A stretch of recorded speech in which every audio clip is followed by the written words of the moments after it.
प्रिय विद्यार्थियों,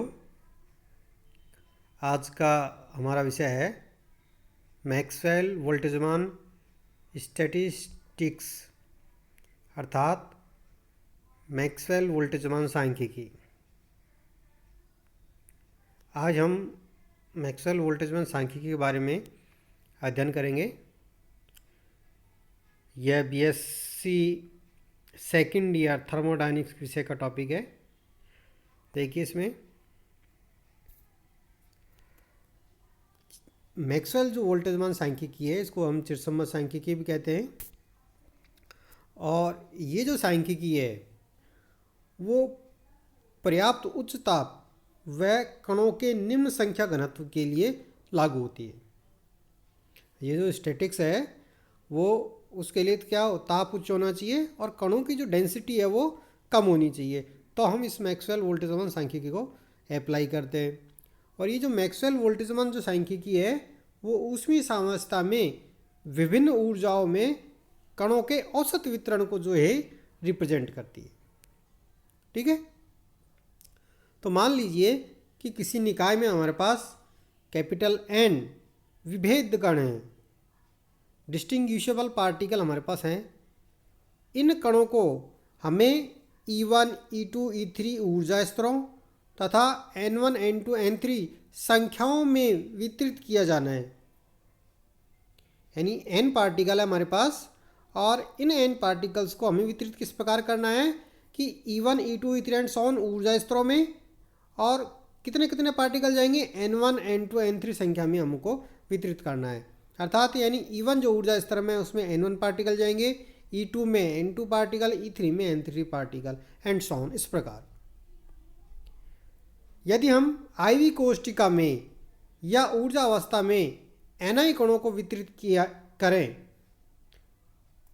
तथा IV कोष्टिका में Gi सह कोष्टिका उपस्थित है, तो Gi जो है वो ऊर्जा स्तर EI की अपभ्रष्टता कहलाती है, डिजनरेसी कहलाती है।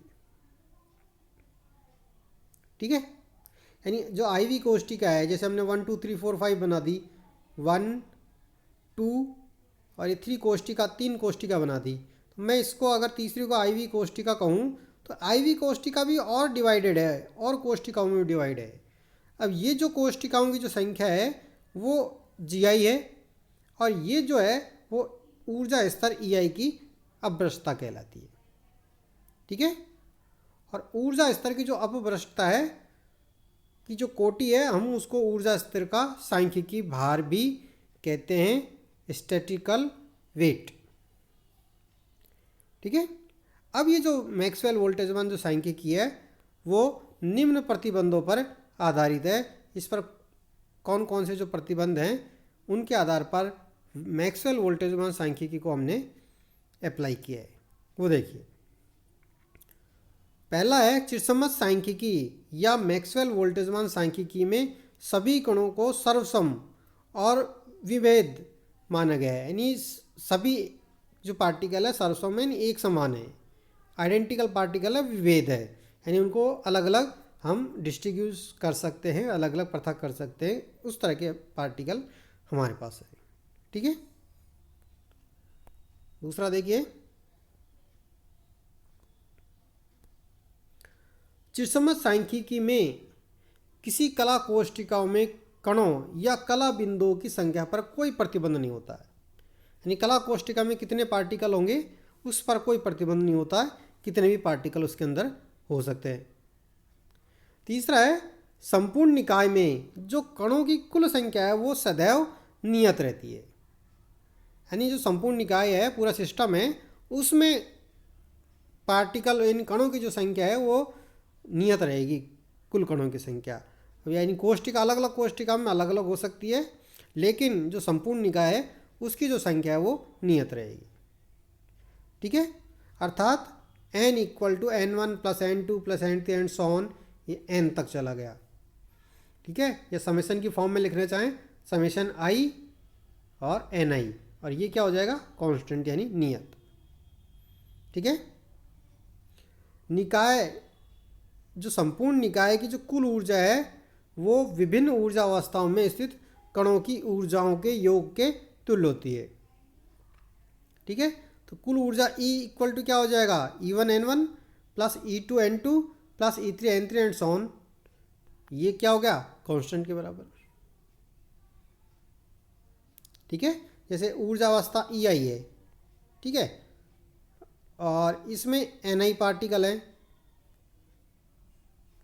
तो जो इसकी जो एनर्जी होगी कुल, यानी 1 2 3 लगा लो, तो जैसे 3 पार्टिकल हों इसके अंदर, तो क्या हो जाएगी, EI N1 plus EI N2 plus EI N3। ठीक है, तो इस प्रकार इसमें ऐड होते जाएंगे जितने पार्टिकल होंगे। अब इसमें क्या है, N1 तो पार्टिकल है हमारे पास प्रथम कोष्टिका में, और उसकी ऊर्जा E1 है, तो ये क्या हो जाएगा, E1N1। इसी प्रकार ये सारे E2N2 प्लस E3N3।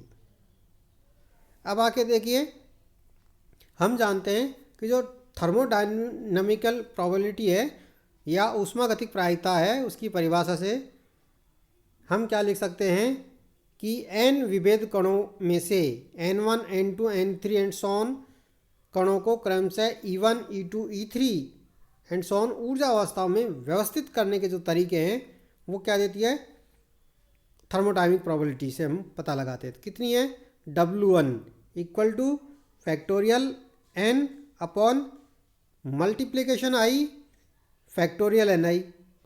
ये फार्मूला है थर्मोडायनामिक प्रोबेबिलिटी का। अब चूँकि IV जो कोष्टिका है GI सह कोष्टिका में विभाजित है, यानी IV जो कोष्टिका है वो GI सह कोष्टिका में विभाजित है, या IV कोष्टिका के संगत जो अभ्रष्टता है वो GI है। तो अब हमें क्या करना पड़ेगा कि जो Ni पार्टिकल है उनको अब GI सह कोष्टिकाओं में भी अलग अलग तरीके से उनको व्यवस्थित करना पड़ेगा, तो उसके अलग तरीके हो जाएंगे। तो उनको व्यवस्थित करने के जो तरीके हैं वो कितने हो जाएंगे, वो देखिए, W2 equal to multiplication I GI की पावर Ni, यानी जो सह कोष्टिका है, यानी IV जो कोष्टिका है उसके बीच में जो सह कोष्टिकाएँ हैं GI, उसमें Ni जो पार्टिकल है उनको व्यवस्थित करने के तरीके कितने होंगे, इतने। ये मैथमेटिक्स का टॉपिक है, इसमें प्रोबेबिलिटी और उसके फार्मूले हमने यहाँ पर इस्तेमाल किए हैं, तो आप चाहो तो वहाँ से भी ये फार्मूले देख सकते हो। तो अब जो परिणामी ऊष्मागतिक प्रायिकता कितनी हो जाएगी, W equal to W1 into W2, तो हो जाएगी n factorial bracket multiplication I GI की power Ni upon factorial Ni। ठीक है, दोनों को मल्टीप्लाई कर दीजिए तो इस फॉर्म में आ जाएगा। अब इसका लॉग ले लीजिए, तो लॉग लेंगे तो लॉग W, और ये क्या हो जाएगा, ये जैसे लॉग Mn क्या लिखते हैं, log M plus log N, तो उसी का इस्तेमाल करके हमने यहाँ पर ये लिखा है।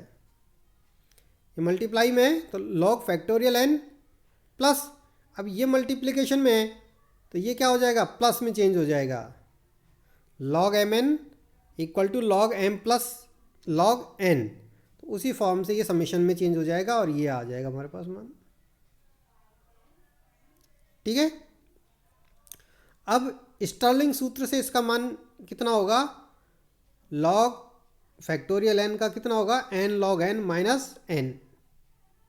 मान रख दिया हमने, ये मान रख दीजिए। इसी प्रकार इसमें यहाँ पर भी स्टर्लिंग सूत्र से मान रख दीजिए, तो ये वाला पद आ जाएगा। ठीक है, अब देखिए जो समेशन I Ni ये किसके बराबर हो जाएगा, अगर सारे पार्टिकल को जोड़ देंगे तो n के बराबर हो जाएगा, तो n से ये n कैंसिल हो जाएगा, तो ये वाला पद बचेगा हमारे पास। चूँकि चिरसम्मत सांख्यिकी में सभी सूक्ष्म अवस्थाएं समान रूप से संभाव्य होती हैं, तो ये जो समीकरण है हमारे पास वो अधिकतम ऊष्मागतिक प्रायिकता को व्यक्त करेगा। ठीक है। तो अब हम क्या लिख सकते हैं अधिकतम के केस में, जैसे हम इसको लिख सकते हैं डी लॉग डब्लू अपॉन और D N I equal to क्या होना चाहिए 0, या लिख सकते हैं D log W equal to 0 maxima minima की कंडीशन से। तो ये हम इसको लिख सकते हैं। अब इसमें लॉग डब्लू का मान रख दीजिए और हल कर लीजिए। तो लॉग डब्लू का मान रख के हल करेंगे तो हमारे पास जो इक्वेशन आएगी वो आ जाएगी summation I log bracket G I upon N I bracket बन D N I equal to 0। ठीक है,